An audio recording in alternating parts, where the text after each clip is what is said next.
आप सभी लोगों से मिलकर मुझे बहुत खुशी हुई 여러분 만났는데 너무 기쁩니다. और प्रभु को मैं धन्यवाद देता हूँ 하나님께 감사드립니다. कि प्रभु ने आज मुझे इस चर्च में एक ही दिन में 2 बार सेवा करने का अवसर दिया। 오늘 하루 만에 이 교회에서 2번이나 말씀을 전할 기회를 주셨습니다. और मैं होजा कलेसिया को और पास्टर किम जोंग हो को बहुत बहुत धन्यवाद देता हूँ 제가 효자교회와 그리고 여러분들과 김정호 목사님 앞에 아주 깊은 감사를 표현하고 싶습니다. जो हमें सेवा करने का अवसर दिए 저를 이렇게 주의 일에 동참할 수 있도록 기회를 주셨고 और जो हमेशा हम सभी लोगों के लिए प्रार्थना करते रहते हैं। 그뿐만 아니라 항상 저희를 기억하고 기도해 주셔서 감사를 드리고 싶습니다. तो जैसा कि आप सभी लोग सुन चुके हैं, मेरा नाम सुनील है 여러분 이미 들으셨죠? 제 이름 순일입니다. 순일. और मैं तो भारतवर्ष से इस कोरिया देश में 2 बार आने का मुझे मौका मिला। 제가 이번에 한국에 2번째 왔습니다. मैं अपने जीवन में यह अनुभव करता हूँ कि परमेश्वर यदि मुझसे प्रेम नहीं करता तो आप लोगों से फिर से दोबारा मिलने का मौका नहीं मिलता। 제가 2번 왔다 그랬잖아요. 제가 이 2번 오면서 더 느끼게 된 것은 만약 주님이 저를 사랑하지 않았다면 이 2번째 기회가 결코 없었을 것이라는 것입니다.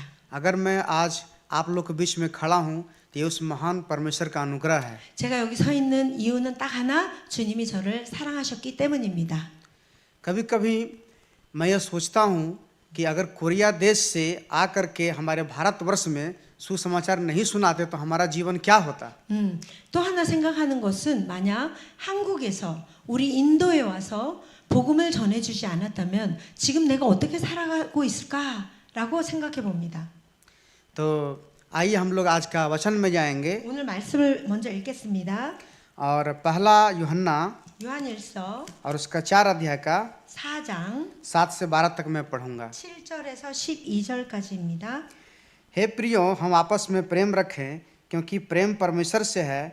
जो कोई प्रेम करता है 한국 발음이지. 제가 한국말로 읽을게요. 여러분 눈으로 따라와 주세요. 사랑하는 자들아, 우리가 서로 사랑하자. 사랑은 하나님께 속한 것이니 사랑하는 자마다 하나님으로부터 나서 하나님을 알고 사랑하지 아니하는 자는 하나님을 알지 못하나니 이는 하나님은 사랑이심이라. 하나님의 사랑이 우리에게 이렇게 나타난 바 되었으니 하나님이 자기의 독생자를 세상에 보내심은 그로 말미암아 우리를 살리려 하심이라. 사랑은 여기 있나니 우리가 하나님을 사랑한 것이 아니요 하나님이 우리를 사랑하사 우리 죄를 속하기 위하여 화목 제물로 그의 아들을 보내셨음이라. 사랑하는 자들아, 하나님이 이같이 우리를 사랑하셨은즉 우리도 서로 사랑하는 것이 마땅하도다. 어느 때나 하나님을 본 사람이 없으되 만일 우리가 서로 사랑하면 하나님이 우리 안에 거하시고 그의 사랑이 우리 안에 온전히 이루어지느니라. 아멘. आमीन। तो आज मेरा वचन प्रचार करने का विषय है परमेश्वर का प्रेम। 아시다시피 오늘의 말씀의 주제는 하나님의 사랑입니다. तो परमेश्वर ही प्रेम है और प्रेम ही परमेश्वर है। 하나님이 사랑이시고 사랑이 또 하나님입니다. और बाइबल हमें यह बताती है कि मैंने पहले परमेश्वर से प्रेम नहीं किया बल्कि परमेश्वर ने मुझसे प्रेम किया। 여기도 말씀하셨듯이 우리가 먼저 하나님을 결코 사랑하지 않았습니다. 하나님이 먼저 우리를 사랑하셨습니다. और हमारे लिए अपना एकलौता पुत्र को इस संसार में भेज दिया। 그래서 그 사랑을 보여주기 위해 당신의 독생자, 바로 그 하나밖에 없는 아들 예수 그리스도를 보내주신 것입니다. मैंने अपनी गवाही में बताया था कि जब प्रभु के दास ने मुझसे कहा था कि परमेश्वर आपसे प्रेम करता है। 제가 아침에 간증에서 잠깐 나눴는데 어떤 목회자 한 분이 현지 목회자 한 분이 저한테 복음을 전하다가 안 받아들이니까 뭐라 그랬냐면 하나님이 당신을 사랑하십니다라고 말했어요. और क्या आप जानते हैं कि परमेश्वर ने आपके लिए अपना बेटा को कुर्बान कर दिया? 그러면서 하는 말이 형제님, 당신을 위해서 예수 그리스도가 십자가에 돌아가셨다는 것에 대해서 알고 계십니까? सचमुच में मैं उस समय परमेश्वर को प्रेम को नहीं महसूस कर पाया था। 근데 그때 제가 그 말을 듣고 이게 뭔 말하는 건가? 사랑이 뭐지? 이렇게 생각했습니다. लेकिन जब मैंने परमेश्वर के प्रेम को महसूस किया तब मुझे एहसास हुआ कि परमेश्वर का पुत्र यीशु मसीह कौन है। 제가 이렇게 지나오다가 어느 날 하나님의 사랑에 대해서 아주 감격하고 느끼는 날이 있었는데 그날 바로 또 깨닫게 된 것이 뭐냐면 아 그래서 예수님이 날 위해 이 세상에 오셨구나를 알게 되었습니다. मैं अपने जीवन में परमेश्वर का अनुग्रह का महसूस करता हूँ कि किस प्रकार यीशु मसीह ने मुझे मेरे पापों से छुड़ाया। 예수님이 어떤 길을 걸으시면서 내 죄를 사해 주셨느냐를 묵상할 때마다 저는 하나님의 깊은 사랑을 경험합니다. परमेश्वर ने हमसे कैसे प्रेम किया हम बाइबल पढ़ते हैं तब मुझे पता चलता है। 성경을 읽을 때 하나님의 사랑에 대해서 구체적으로 알게 됩니다. और यही प्रेम परमेश्वर हम सभी से एक दूसरे से चाहता है। 이런 사랑을 바로 우리가 알도록 그리고 여러분 모두가 알도록 알기를 하나님이 원하십니다. मैं जब चेन्नई भेलोर हॉस्पिटल में भर्ती था और जब मैं कैंसर से पीड़ित था तब मैंने गहराई से परमेश्वर को प्रेम को और महसूस किया। 제가 오전에 말씀드린 것처럼 암이 걸렸어요. 그래서 항암을 하려고 이제 병원에 입원해 있었는데 그 기간에 침대에 누워서 하나님의 사랑에 대해서 아주 깊이 묵상하며 정말 그 하나님의 사랑을 경험하는 시간을 보냈습니다. जिस व्यक्ति से मेरा कुछ भी संबंध नहीं था उन लोगों ने मेरे लिए कितना प्रार्थना किया। 제가 그것을 어떻게 알게 됐냐면 나는 전혀 모르는 사람들인데 나를 위해서 기도하고 있다는 거예요. मैं वैसे वैसे लोगों से मिला जिनको मैंने अपने जीवन में पहले कभी नहीं देखा था। 그 병원에서 치료를 받으면서 여러 사람을 만났는데 그런 사람들 한 번도 제 이전의 삶에서 만나본 적이 없는 사람들이었어요. उन लोगों ने मेरे लिए प्रार्थना किया और मेरे लिए मदद भी किया। 그 사람들 특히 한국 분들 못 만났지만 이야기를 들었죠. 그분들이 나 그분을 본 적도 없고 알지도 못하는데 그분들이 날 위해 기도한다 그러시는 거예요. 근데 기도만 하는 게 아니고 정말 재정적으로도 많은 도움을 주셨습니다. सच में परमेश्वर महान है। 하나님 얼마나 위대하십니까?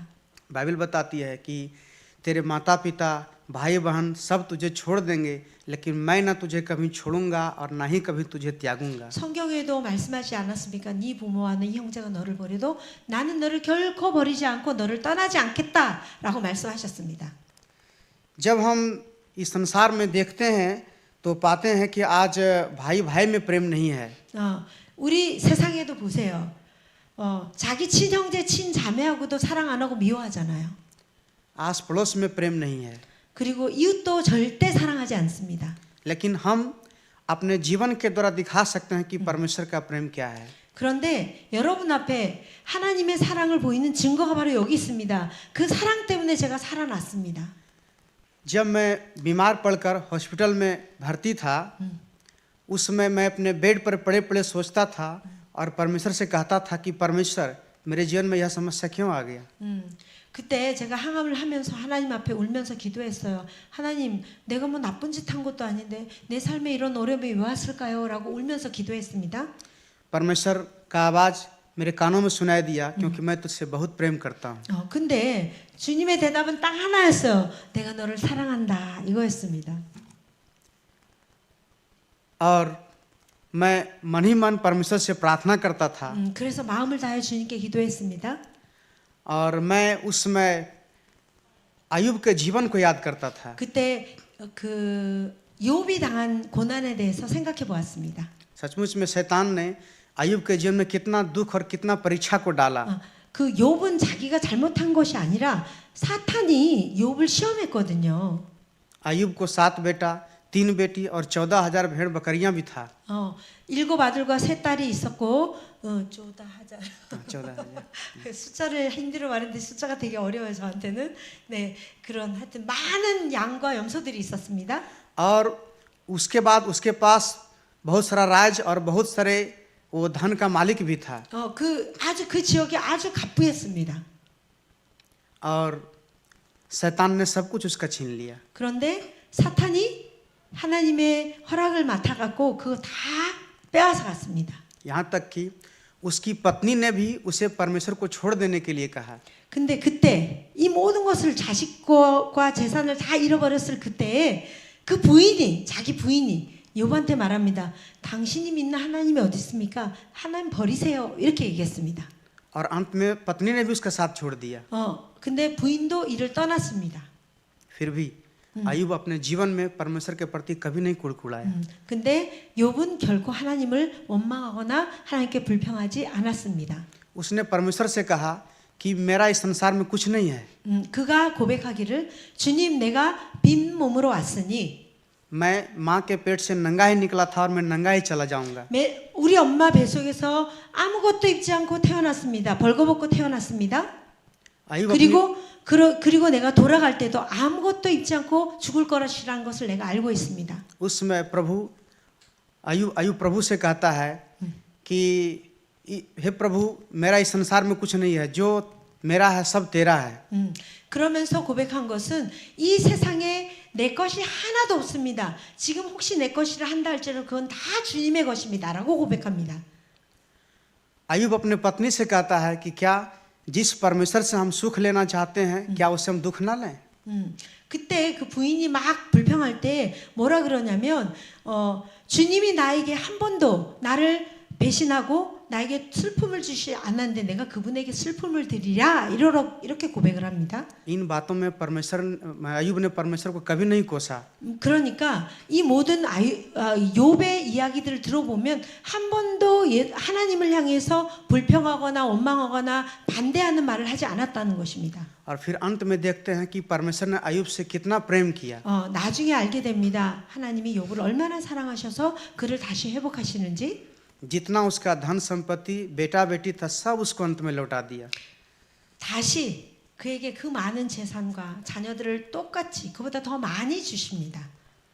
परमेश्वर अय्यूब से कहता है कि मैं तुझसे बहुत प्रेम करता हूँ। 하나님이 그때 욥에게 말씀하십니다. 내가 너를 사랑한다라고. हम अपने जीवन में यह महसूस करते हैं 제가 삶을 통해 이것을 경험하고 있습니다. कि जब मुझे दुख और जब मुझे कष्ट आता है, इसका मतलब परमेश्वर हमें बहुत प्रेम करता है। 저는 신앙생활에서 많은 핍박과 어려움이 실제로 있습니다. 그럴 때마다 제가 고백하는 것이 뭐냐면 주님이 정말 저를 사랑하고 계시는군요 라고 고백을 합니다. मैंने अपनी गवाही में बताया था कि सचमुच में आप लोग मुझसे कितना प्रेम करते हैं। 제가 아침에 간증에도 말씀드렸듯이 여러분이 한국교회 성도님들이 저를 얼마나 사랑하고 기도해 주셨는지 और आप सभी लोगों ने मेरे लिए कितना आंसू बहा बहा कर प्रार्थना किया। 어떤 분들은 눈물로 기도했다고 들었습니다. लेकिन सिर्फ कानों से सुना था। 근데 그때 제가 아플 때에는 제가 여기 와보지 않았으니까 그냥 귀로만 들었어요. 그런 사람이 있대라고 듣기만 했습니다. लेकिन अपनी आंखों से नहीं देखा था। 눈으로 못 봤으니까. मैं 2 सप्ताह से कोरिया के चर्च का विजिट कर रहा हूँ। 저는 2주 계획으로 와서 지금 2주째 끝나가고 있습니다. तब मुझे अब महसूस होता है कि सचमुच में आप कितना मुझसे प्रेम करते हैं। 그런데 지난 2주를 한국에 와서 지내면서 만난 모든 분들을 보면서 이분들이 정말 나를 위해 기도했다는 것을 알게 됐습니다.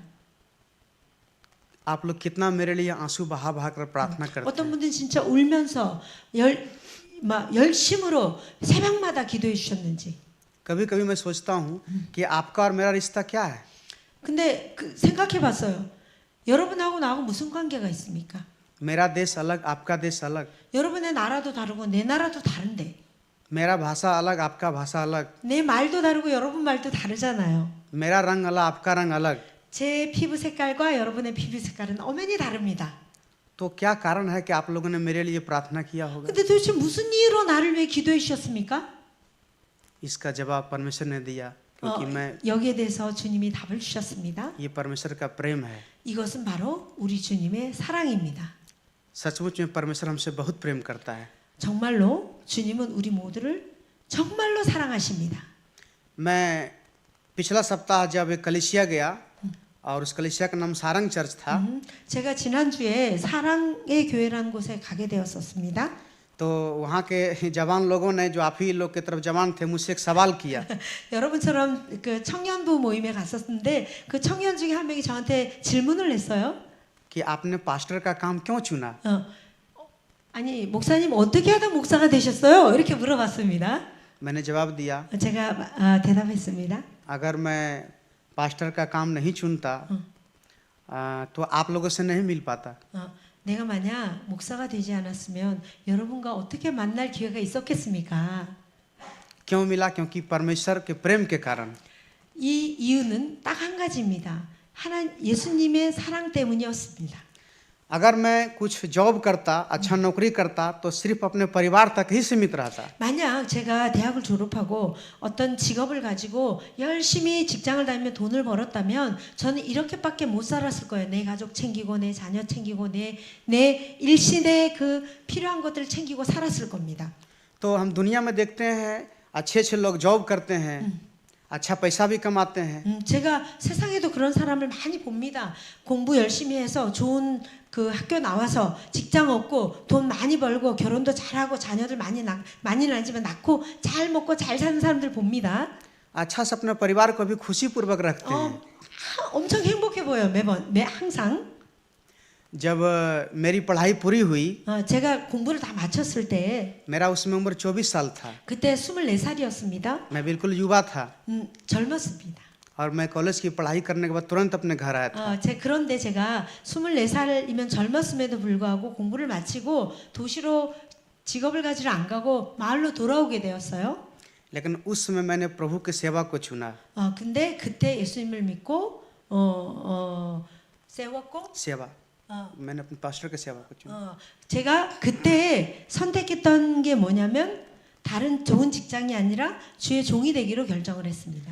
लगभग 10 साल के बाद मुझे पता चला, जो मेरे दोस्त लोग थे और उनसे मैंने बात किया, सभी लोग अच्छा अच्छा जॉब में हैं। 그 10년 뒤에 제가 친구들을 만났습니다. 그 친구들에서 이야기를 들었습니다. 제 그때 저랑 같이 대학을 다녔던 모든 친구들이 막 좋은 직장에 다 다니고 있어요 지금. उन लोगों ने मुझसे पूछा, सुनील तुम क्या करता है? 근데 그 친구들이 저한테 물어봐요. 순일, 너 요즘 뭐하니? 이렇게 물어봤어요.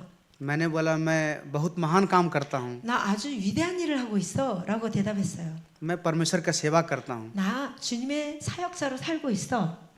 तो उन लोगों को मैं सुसमाचार भी सुनाता हूँ 그 사람들에게 복음도 전했습니다. और ये आसान नहीं है परमेश्वर का सेवा को चुनना। 제가 고백하고 싶은 건 사역자가 되는 것, 목회자가 되는 것은 결코 쉬운 선택이 아닙니다. लेकिन मैं ऐसा सोचता हूँ कि परमेश्वर का सेवा करना दुनिया का सबसे महान काम है। 그러나 저는 이렇게 고백하고 싶습니다. 내가 주님의 목회자, 사역자, 주님의 종이 된 것은 이 세상에서 내가 선택한 가장 위대한 일이라고 고백하고 싶습니다. सचमुच में मैं कभी कभी महसूस करता हूँ कि अगर मैं परमेश्वर को नहीं जान पाता तो आज भी मैं उसी अंधकार में डूबा रहता। 만약 그때 내가 주님을 믿고 주님을 영접하지 않고 주의 길을 가지 않았다면 저 지금도 죽음의 길 가운데 걸어가고 있었을 것입니다. मैंने जब प्रभु यीशु मसीह पर विश्वास किया, 예수님을 믿고 나서 उस समय कोई भी मेरे अगल बगल में कोई भी मेरे क्षेत्र में कोई विश्वास भी नहीं करता था कि यीशु मसीह कौन है।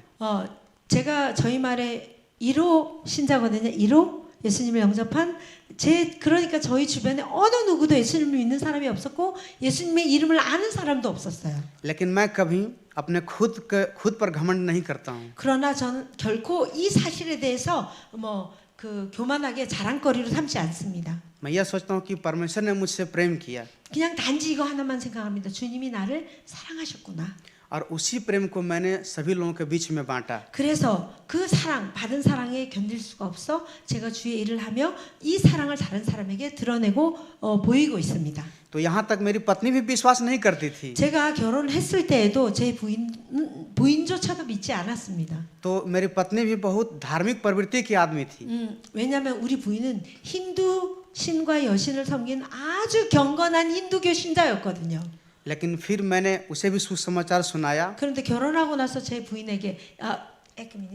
인도는 정략 결혼을 해요. 부모들이 알아서 짝지어주지 우리처럼 이렇게 서로 괜찮은 사람 만나서 결정해서 결혼하는 게 아니라서 그 부모님이 그냥 정해준 여자랑 결혼한 거예요. 근데 그 결혼해 보니까 여자는 안 믿는 여자, 부인이 그랬는데 그때 제가 제 부인에게 복음을 전했습니다. 오케이? और उसने प्रभु यीशु मसीह पर विश्वास किया। 제 아내도 예수님을 믿게 되었습니다. मैं जब किसी भी समारोह में या प्रोग्राम में जाता था तो लोग मुझे बहुत तुच्छ दृष्टि से देखते थे। 제가 마을에 잔치나 누구 행사들이 있을 때마다 가면 동네 사람들이 저를 바보같이 취급했어요. और वो लोग मुझे बहुत ही तुच्छ समझता था 바보 취급했습니다. कि ये इसने क्या किया। 이렇게 배워놓고 지금 뭐 바보 같은 짓을 하고 다녀? 이렇게 얘기를 했습니다. लेकिन मैं कभी शर्मिंदा नहीं होता था 그런데 그 사람들 앞에서 제가 결코 부끄러워하지 않았습니다. क्योंकि मैंने परमेश्वर को जान लिया था 왜냐하면 제가 주님을 알았기 때문에. और अभी मैं परमेश्वर को धन्यवाद देता हूँ कि 제가 지금 감사드리고 싶은 것은 मेरे जितने रिश्तेदार थे उसमें लगभग सभी लोग प्रभु यीशु मसीह पर विश्वास करते हैं 저희 친인척들 모두 거의 대부분 거의 한 90% 이상 예수님을 믿게 되었습니다. मैं 감흥이 없으시네 별로. 가족들 중에 아무도 안 믿던 힌두 신자들 중에 90% 이상이 신자가 되었어요. 크리스찬이 놀라주셔야지. 와 해주셔야지. 네.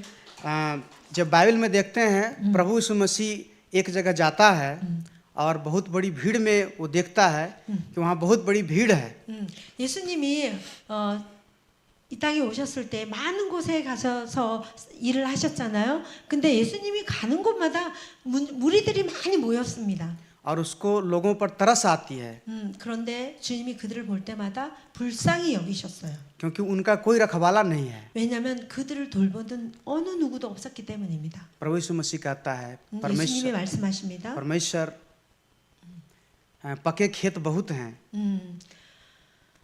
밭이 휘어졌습니다. लेकिन मजदूर थोड़े हैं 추수꾼이 없습니다. 그러나 मैं खेत के स्वामी से विनती करता हूँ 그래서 그 밭의 주인에게 간구합니다. वो काटने के लिए मजदूर को भेज दे 이것을 추수해서 거둘 추수꾼을 보내주십시오. अगर आज हम और आप उस सुसमाचार को लेकर नहीं जाएंगे तो प्रभु का आत्मा कैसे बचा पाएंगे 만약 지금 내가 그 죽어가는 앞에 있는 많은 불쌍한 영혼들을 위해서 복음을 들고 가지 않으면 그 사람에게 누가 가겠습니까?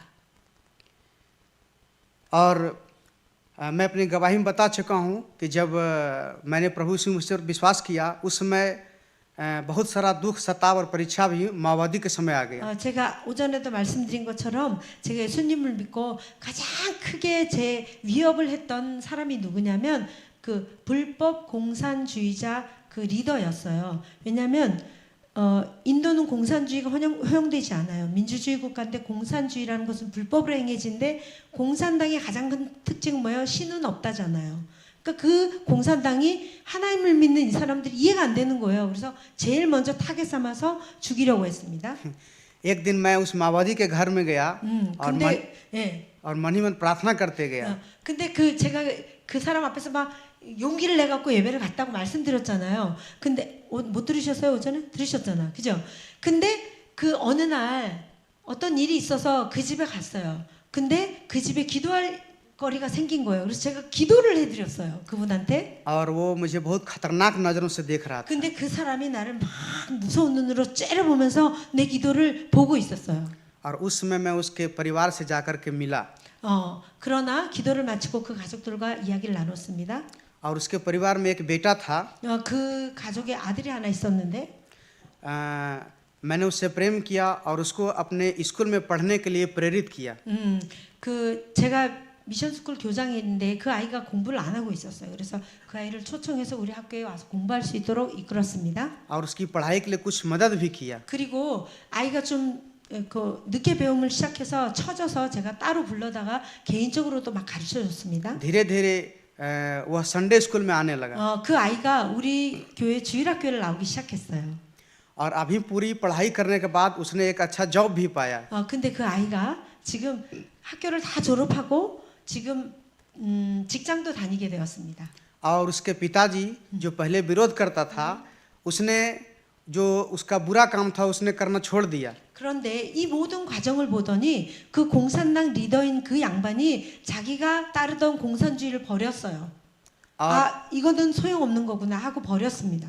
और अभी वो अच्छा से मेहनत करके काम कर रहा है 그 워비 머신이 아야. मसीह में तो नहीं आया लेकिन विरोध भी नहीं करता है अच्छा से 근데 그 사람이 아직 주님께 돌아오질 않았지만 지금 그가 이전에 공산주의자로 행하던 모든 악한 일을 다 버리고 가족을 잘 돌보고 동네에서 칭찬받는 사람이 되었습니다. एक रात मैं जब घर में सो रहा था 하루는 집에 자고 있는데 मैंने सुना कि कोई मेरे दरवाजे को खटखटा रहा है 제 집 문을 누가 막 두드렸어요. मैंने सोचा इतना रात को कौन आ गया 이런 이 밤에 누가 찾아왔지? 인도는 6시 지나면 아무도 안 움직여요. 깜깜하면 위험하니까. मैंने अपना दरवाजा को खोला 그러나 이 밤에 찾아온 이유가 있겠지 하고 문을 열었습니다. तो देखा वही माओवादी वहाँ खड़ा था। 그 공산당 지도자가 우리 집 문 앞에 서 있었어요. मैंने सोचा कि इतनी रात को मेरे घर में क्यों आया। 이렇게 밤늦게 우리 집에 왜 왔지? उसने उसने उसने मुझसे बोला कि मेरे घर में चलिए। 저희 집에 좀 가주세요. 이렇게 요청을 했어요. मेरी बेटी को दुष्ट आत्मा पकड़ा है। 내 딸이 지금 귀신 들렸어요. 이렇게 말했습니다.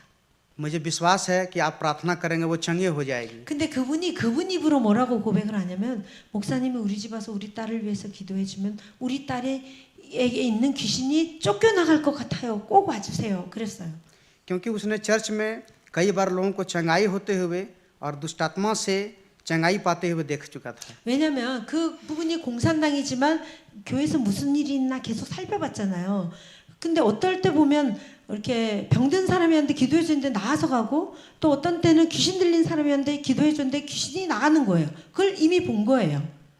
मैंने प्रार्थना भी किया और उसकी बेटी चंगी भी हो गई। 제가 달려가서 그 딸을 위해서 기도해 줬는데 정말 놀랍도록 귀신이 쫓겨났습니다. और उस व्यक्ति ने मुझे खुद अपना बाइक लेकर के मेरे घर में छोड़ दिया। 그리고 그 사람이 저를 집에까지 데려다 줬습니다. सच में परमेश्वर महान है। 하나님 얼마나 위대하십니까? 나를 반대하던 사람에게 이런 은혜를 베푸셨지 않습니까? ये कैसे हो गया? परमेश्वर के प्रेम के कारण। 이 모든 것이 다 주의 사랑으로 말미암음입니다. अगर मैं उसके घर नहीं जाता, 만약 내가 그때 불렀는데 너무 늦었다고 그게 집에 안 갔다면, मैं उससे नहीं मिलता, 그 사람을 안 만났었다면, मैं उसके बेटे से प्रेम नहीं करता, 그의 아들을 내가 사랑하지 않았다면 तो सचमुच में उसका जीवन नहीं बदला होता। 그의 삶에 그 가정에 아무 변화가 없었을 것입니다. तो परमेश्वर हमारा जीवन को ही बदलने वाला परमेश्वर है। 주님은 우리의 삶도 변화시키는 분이십니다. मैंने यहाँ आकर जब कोरिया को विजिट किया, 제가 한국 와서 여러 곳을 방문하였는데 तब पता चला कि कोरिया में लगभग 130 साल पहले यहाँ मिशनरी लोग का आगमन हुआ था। 제가 그 한국의 기독교 역사에 대해서 들었고 또 보았는데 130여 년 전에 외국에서 선교사가 이곳에 와서 복음을 전해줬다고 들었습니다. और उन मिशनरी लोगों ने अपना प्राण देने तक सुसमाचार को सुनाया। 그 사람들, 그 선교사님들이 그냥 대충 전한 게 아니에요. 자기의 목숨을 바쳐서 복음을 전했었습니다. कितना दुख को सहा, 그분들이 이 땅에 살면서 얼마나 많은 어려움과 그 괴로움을 견디며 살았는지 들었습니다. अपना पूरा परिवार को ही बलिदान कर दिया। 가족들이 왔는데 1년도 안 돼서 풍토병에 걸려 다 죽었어요. 그 말은 가족들을 다 희생했습니다. किस कारण से?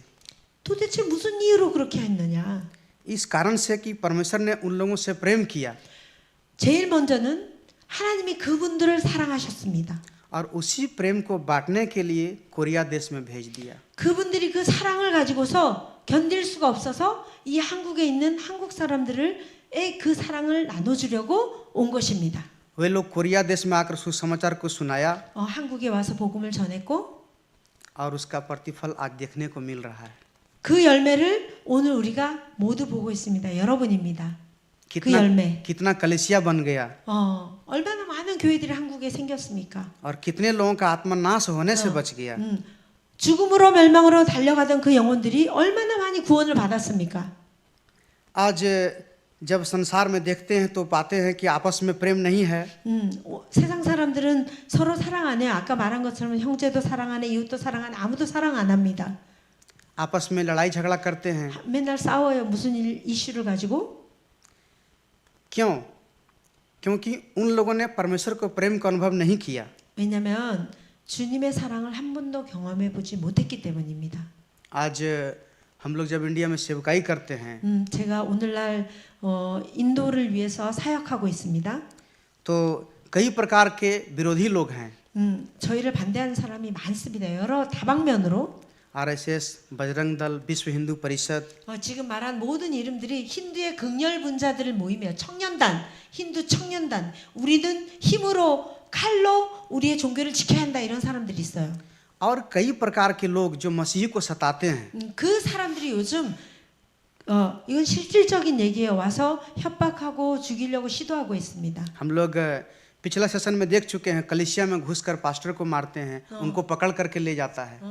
제가 지난번에 본 건 뭐였냐면 그 사람들이 갑자기 그 교회로 들이닥쳐가지고 목사를 막 때린 다음에 신도들이랑 그 다음에 밧줄로 묶어가지고 경찰로 데려가요. 그러면 인도의 그 경찰 시스템은 뭐냐면 고소 고발이 들어가면 그걸 조사하고 구속하는 게 아니고 먼저 구속해 놓고 조사를 합니다. 그 감옥으로 바로 들어가는 거예요. 고발 사건이 있으면. 그런 일이 벌어지고 있습니다. क्योंकि वे लोग परमेश्वर के प्रेम को नहीं जानते हैं। 그들이 그렇게 하는 이유는 주님의 사랑을 모르기 때문입니다. उन लोगों का कहना है कि इन लोगों ने विदेशी धर्म को अपना लिया। 그 사람들이 인도에 지금 그런 일을 하는 모든 사람들이 뭐라고 주장하냐면 네가 믿는 그 기독교는 외국 종교야라고 말합니다. लेकिन क्या परमेश्वर सिर्फ इंडिया और कोरिया के लिए आया? 그러나 여러분 묻고 싶습니다. 우리 주님이 인도 사람을 위해서 혹은 한국 사람만을 위해서 이 땅에 오셨습니까? 대답해 보세요. बाइबल बताती है कि जितने लोगों ने परमेश्वर पर विश्वास किया, परमेश्वर ने उसे अपना संतान होने का अधिकार दिया। 누구든 주 예수를 믿으면 그의 자녀가 된다라고 했어요. 누구든. तो परमेश्वर अपनी बाहें फैलाए खड़ा है। 주님은 팔 벌려 모두를 기다리고 서 계십니다. जितने भी लोग उसके सामने आएंगे सभी से परमेश्वर प्रेम करना चाहता है। 그 앞에 오기만 하면 주님이 모두 그의 품에 안으십니다. कुछ साल पहले बजरंग दल के लोगों ने एक ऑस्ट्रेलिया के मिशनरी को बहुत सताया। 인도에 있었던 한 가지 이야기를 나누고 싶습니다. 그 아까 말했던 그 힌두 극렬 청년단들이 여러분 같은 분들이에요. 젊은 나이 그분들이 오스트레일리아 호주에서 오신 선교사님 가정에 이런 일을 행했습니다. जिसका नाम ग्राहम स्टेन्स था। Graham Staines. 그라함 스탠스라는 사람이었어요. वह अपनी पत्नी के साथ भारत में एक उड़ीसा राज्य है, वहाँ पर सेवा करता था। 저희 주 아래에 보면 오리사라는 주가 있는데 그 주에서 호주에서 파송받아서 와서 사역을 했는데 무슨 사역을 했냐면 문둥병 걸린 사람을 돕고 있었어요. 인도에는 문둥병 걸린 사람 많습니다. 성경에만 있는 게 아니에요.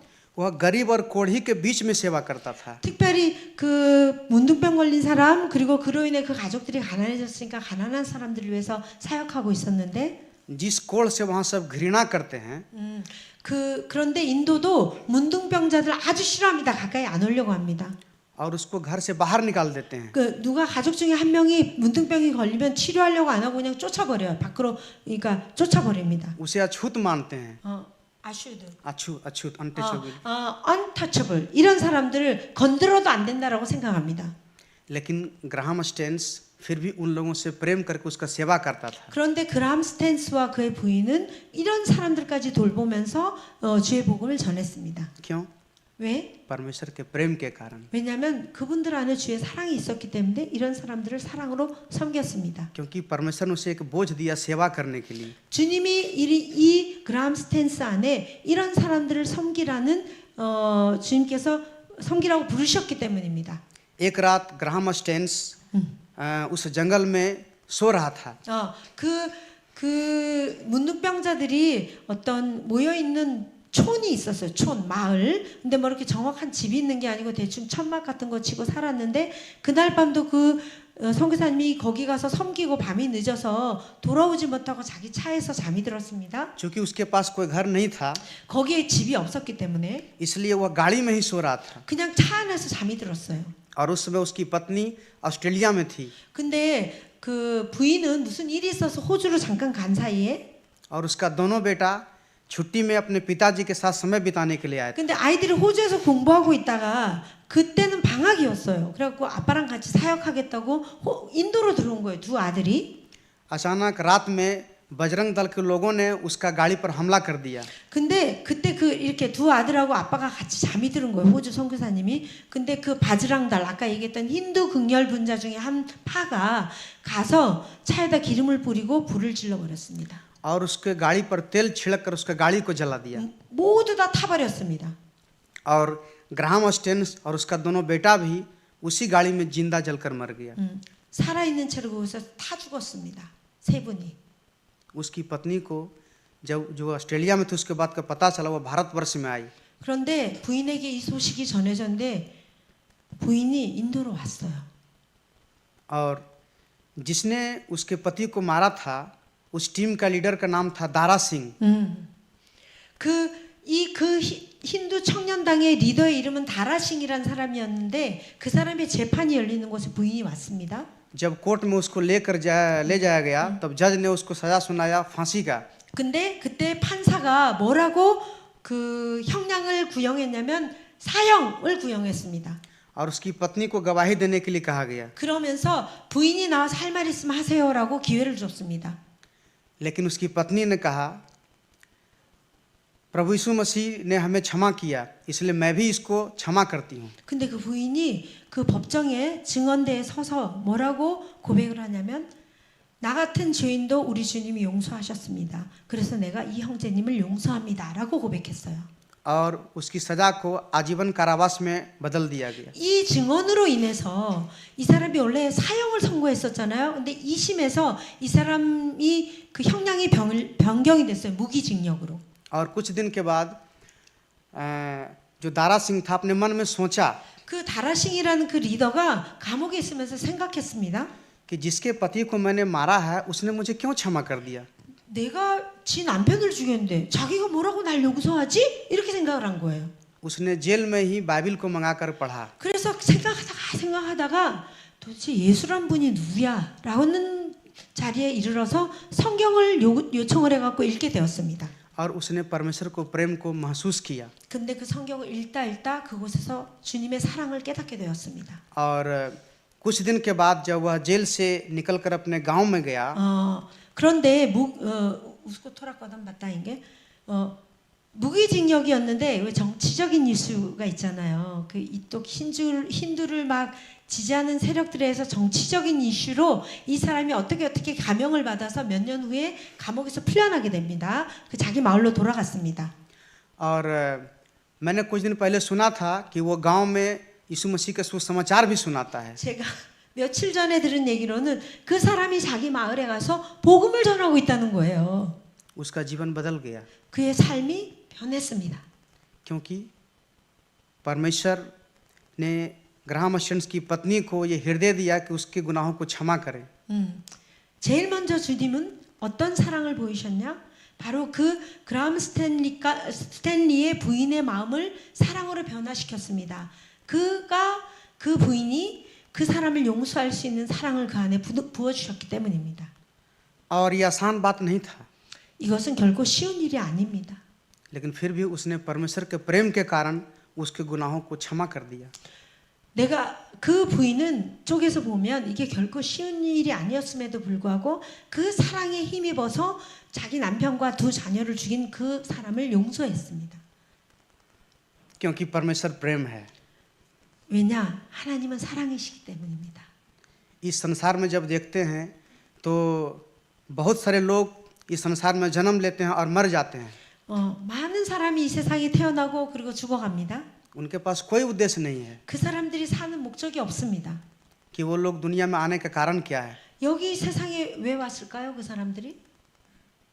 लोग आते हैं, अच्छा से खाना खाते हैं, अच्छा कपड़ा पहनते हैं और फिर एक दिन मर जाते हैं। 와서 이 세상에 태어나서 살다가 좋은 일 하다가 이렇게 좋은 직업 얻고 돈 벌고 자기 배불리고 자기 옷 입고 자기 가정 돌보다가 어느 날 죽습니다. लेकिन क्या मरने के बाद फिर से हम लोग को मौका मिलेगा? 죽은 뒤에 우리에게 기회가 옵니까? 기회가 안 옵니다. प्रभु यीशु मसीह कहता है कि तुम अपने पड़ोसी से भी प्रेम रखो। 주님이 말씀하시지 않으셨습니까? 내 이웃을 내 몸과 같이 사랑하라.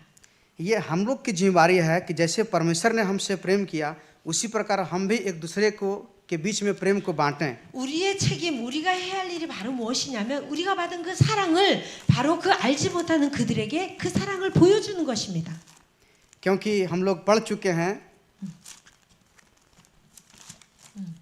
यूहन्ना 4 में कि 11 में कि हे प्रियों जब परमेश्वर ने हमसे ऐसा प्रेम किया तो हमको भी आपस में प्रेम रखना चाहिए। 4장 11절에 요한일서 사랑하는 자들아 하나님이 이같이 우리를 사랑하셨은즉 우리도 서로 사랑하는 것이 마땅하도다. तो अगर हम एक दूसरे से प्रेम करेंगे 만약 우리가 누군가를 사랑하면 तो इसी से हमारे जीवन को देखकर दूसरे लोग भी प्रभु यीशु मसीह पर विश्वास करेंगे। 우리가 사랑하는 그 모습을 보고 예수님을 알지 못하는 그 사람이 내가 보이는 그 사랑을 보면서 아 주님의 사랑이 그렇구나라고 생각하고 예수님을 영접하게 될 것이라는 것입니다. परमेश्वर तो इस धरती पर नहीं आ सकता था, 하나님 직접 이 세상에 오실 수 있는 분이 아닙니다. लेकिन उसने हम सभी से इतना प्रेम किया कि अपने ही रूप में अपना बेटा को भेज दिया। 우리 인간의 모습으로 그 사랑에 못 견디셔갖고 우리 인간의 모습으로 당신의 아들을 보내셨잖아요. और बाइबल बताती है कि जब हम पाप ही में थे तभी मसीह हमारे लिए मर गया। 내가 죄인이었을 그때 예수 그리스도께서 나를 위해 죽으셨습니다. और हमारे लिए मर करके हमें हमारा जीवन उस प्रेम के कारण उस पाप से छुड़ा लिया। 그 내가 죄인이었을 때 나를 위해 죽으시고 그 사랑으로 나를 그 죄에서 구원해 내셨습니다. ये हमारा जिम्मेदारी है कि हम भी अपने पड़ोसी से प्रेम करें। 그래서 우리는 책임감을 가져야 합니다. 내가 다른 이웃을 반드시 사랑해야 한다는 책임감이 있어야 합니다. मैं अंत में एक वचन पढ़ना चाहूँगा 마지막으로 말씀 한 구절 읽고 마치겠습니다. जो रोमियो 8 का 35 로마서 8장 रोमियो 8 का 35 और 38 39 है। 로마서 8장 35절을 그리고 38, 39를 읽도록 하겠습니다. 한 발에. 누가 우리를 그리스도의 사랑에서 끊으리요? 환난이나 곤고나 박해나 기근이나 적신이나 위험이나 칼이랴. 38절. 내가 확신하노니 사망이나 생명이나 천사들이나 권세자들이나 현재일이나 장래일이나 능력이나 높음이나 깊음이나 다른 어떤 피조물이라도 우리를 우리 주 그리스도 예수 안에 있는 하나님의 사랑에서 끊을 수 없으리라. 아멘. इसका वचन का मतलब है कोई भी हमको मसीह के प्रेम से अलग नहीं कर सकता है। 이거 그냥 한 문장으로 말하면 어느 누구도 예수 그리스도의 사랑에서 우리를 끊을 수가 없습니다. हमारा शरीर तो अलग अलग है, 저희는 다 다른 육체를 가지고 태어났습니다. लेकिन आत्मा एक है। 그러나 우리 안에 영은 하나입니다. एक देश का ताकत उसका जवान लोग होता है। 그 나라의 힘은 어디서 나오냐면 바로 젊은이들에게서 나옵니다. उसी प्रकार कलीसिया का जिम्मेवारी भी मुख्य रूप से एक जवान के हाथ में होता है। 그와 마찬가지로 교회에서 나오는 힘도 바로 청년에게 있다고 저는 말씀드리고 싶습니다. हमें बोझ के साथ परमेश्वर से प्रेम करते हुए दूसरों को भी सुसमाचार सुनाना है। 그러니까 여러분 교회에 그 힘이 되고 그걸 표현하는 청년인 여러분 안에 있는 주의 사랑을 이웃 사랑을 통해 드러내시기를 바랍니다. अभी हम लोग खाना खाते हुए वो पास्टर जी से बात कर रहे थे। 제가 점심 먹고 나서 김종욱 목사님하고 이야기를 나눴는데 वो अपने गवाही को बता रहे थे 그리고 그 목사님의 지나온 이야기들을 잠깐 말씀해 주셨어요. कि जब मैं पढ़ाई पूरा करने के बाद और पास्टर का डिग्री पाने के लिए मैं जा रहा था 제가 공부를 다 마치고 교사가 되었는데도 불구하고 내가 신학을 하겠습니다 하고 이제 교사를 그만두었습니다. तो मेरा पिताजी जीवन में कभी नहीं रोया था, 제 아버지가 평생에 우는 모습을 본 적이 없는데 लेकिन उस समय वो रोने लग गया। 근데 그때 아버지가 막 우셨습니다. मैं भी रोया, 그래서 목사님도 우셨다고. लेकिन फिर भी बाइबल क्लास को गया। 그럼에도 불구하고 그것을 뒤로 하고 제가 신학교를 갔습니다. 이렇게 고백하셨어요. और कोर्स को पूरा करके मैंने सेवा करना शुरू किया। 그 모든 신학의 과정을 마치면서 또 사역도 시작했습니다. तो पास्टर जी बता रहे थे कि अगर मैं भी चाहता अच्छा से जॉब करके दोनों पति पत्नी अच्छा से जीवन जी सकते थे। 만약 제가 그때 목회자가 되지 않고 우리 사모랑 내랑 둘이서 똑같이 교사로서 돈을 벌었으면 얼마나 많이 벌었겠습니까? तो पास्टर जी अगर अपना जॉब करके खुद उसी में सीमित रह जाते तो क्या आप लोग को देखने को मिलता आज? 그러나 만약 그때 목사님이 그냥 교사로 쭉 살았으면 여러분 목사님 만날 일이 있었을까요? 없었겠죠. आज कितने लोगों का जीवन नाश हो रहा है। 그러니까 여러분 기억하세요. 여러분 주변에 있는 많은 사람들이 죽음으로 멸망으로 달려가고 있다는 것입니다. शैतान ने उसका आत्मिक आंख को बंद करके रखा है 왜냐하면 그들의 영적인 눈을 사탄이 가려놨기 때문에 예수님의 사랑을 몰라요. ताकि वो देखते हुए भी ना देखें 보고 있는데도 그게 예수님의 사랑인지 뭔지 잘 못 깨닫는 거죠. और सुनते हुए भी ना सुने। 듣고 있는데도 그게 예수님의 말씀인지 뭔지 이해하지 못합니다. प्रभु कहता है कौन जाएगा? 누가 가랴? 주님께서 물으셨어요. 나를 위해 누가 가랴? आज हमें जिम्मेवारी लेना है कि प्रभु हम जाएंगे। 여러분 모두 그 질문에 대해 여러분이 답할 책임이 있습니다. 어떻게 대답해야 합니까? 주님 내가 여기 있습니다. 나를 보내소서. क्योंकि परमेश्वर हमसे प्रेम करता है। 왜냐하면 여러분 모두 주의 사랑을 받고 있지 않습니까?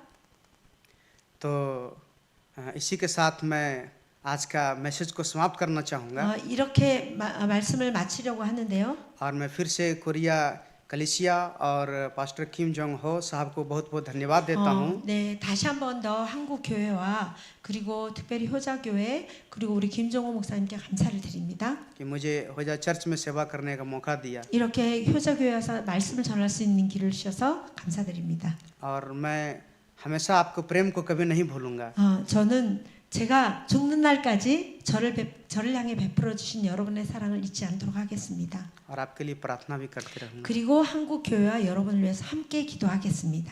बहुत बहुत धन्यवाद। 감사합니다.